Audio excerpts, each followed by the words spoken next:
Hello दोस्तों, आज हम लोग समझने वाले हैं काइरल सेंटर। काइरल सेंटर क्या बेटा? Chiral centre is an sp3 hybridised centre which is connected with all different groups. ऐसा सेंटर जिसका हाइब्रिडाइजेशन तो sp3 हो लेकिन वो अलग अलग ग्रुप से अटैच्ड हो, ऐसे सेंटर को हम क्या बोलते हैं बेटा? काइरल सेंटर बोलते हैं।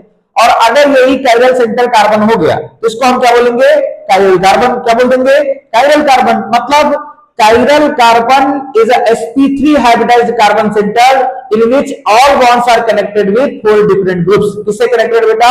चार अलग अलग ग्रुप से कनेक्टेड है। जैसे आपके पास एक टेट्राहेड्रन है क्योंकि कार्बन sp3 हाइब्रिडाइजेशन के केस में क्या शो करता है? Tetrahedron geometry. और इस टेट्राहेड्रन में जो चारों बॉन्ड है ए बी सी डी, चार अलग अलग आइटम से कनेक्टेड है, ऐसे सेंटर को हम क्या बोलते हैं बेटा? काइरल कार्बन बोलते हैं। और इस काइरल कार्बन को बेटा हम लोग स्टार से रिप्रेजेंट करेंगे। किससे रिप्रेजेंट करेंगे?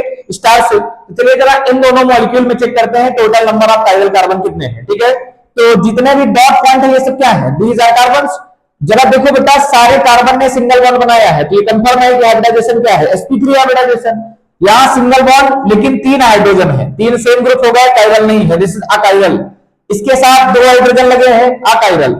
एक क्लोरीन है, एक CH CH3 है बेटा यहाँ, और यहाँ CH2 CH3, और एक लगा hydrogen. All are connected with different groups. इसका मतलब ये कार्बन कैसा है? काइरल। जरा वैसे इसको देखो, एक CH3, एक ये ग्रुप लगा है, एक Br और यहां लगा बेटा एक हाइड्रोजन, तो चारों अलग अलग ग्रुप से कनेक्टेड है, तो ये भी क्या बेटा? Chiral centre. और फिर से इसके साथ तीन हाइड्रोजन लगे हैं, तो ये कैसा हो गया? अकाइरल। तो total number of chiral centre बेटा कितने हैं इसके पास? दो कार्बन सेंटर है। ठीक है, जरा इसमें चेक करो बेटा, इनमें तो निकालने का कोई मतलब नहीं है। क्यों? क्योंकि दिख रहा है यहाँ पर मल्टीपल बॉन्डिंग है, और अगर मल्टीपल बॉन्डिंग है तो sp3 हाइब्रिडाइजेशन नहीं हो सकता है। तो जरा यहां चेक करो, एक बेटा आपके पास हो गया Br, एक लगा है बेटा हाइड्रोजन। किसी क्लोज रिंग में अगर आपको ग्रुप चेक करना है तो पूरा चक्कर लेके आना पड़ेगा आपको, क्लॉकवाइज और एंटी क्लॉकवाइज। इधर जाओगे बेटा तो इन्वायरमेंट दूसरा है, और इधर जाओगे तो इन्वायरमेंट दूसरा है। मतलब ग्रुप्स कैसे मानेंगे हम लोग? अलग अलग। तो यहां भी चारों अलग अलग ग्रुप है, काइरल सेंटर।